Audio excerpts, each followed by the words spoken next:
કેમ છો ભાઈઓ ને બહેનો, તમારું હાર્દિક સ્વાગત છે આપણા મિની વ્લોગમાં। અને આજ તો સાજીદભાઈનો બર્થડે હતો ને કાપવાનો હતો કેક, તો આપણે જલ્દીથી ભોગી ગયા લોકેશન અને કાપી નાખ્યો છે કેક। અને બધાય ભાઈઓએ કેક ખવડાવી દીધો હટીને, અને આપણો વારો આવે તો આપણે તો ખવડાવવો પડે કેક।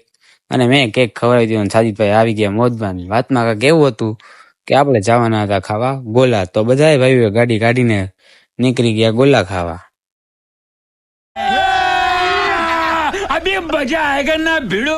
આફતાબભાઈ કમલેશભાઈ દેવા ગયા ઓર્ડર ને બધાય ભાઈઓ પોગી ગયા એ લોકેશને સાહેબ ગોલાવાળાની ત્યાં, ને બધાય ભાઈઓ આવી ગયા ફૂલ મોજમાં। આપણે ખાવાના હતા ગોલા, મોજમાં તો આવે ને। ફાઇનલી સાજીદભાઈના બર્થડે ના ખાઈ લીધા બધાય ભાઈઓએ ફૂલ ગોલા, ને બધાય ભાઈઓ પછી કરશે રોલા। સાજીદભાઈએ કહી દીધું લાઈક કરો। તો અમે બધા ભાઈઓએ ખાઈ લીધા છે ગોલા, ને અહીંયા વ્લોગ આપણે પૂરો કરશી ને જય માતાજી, જય દ્વારકાધીશ।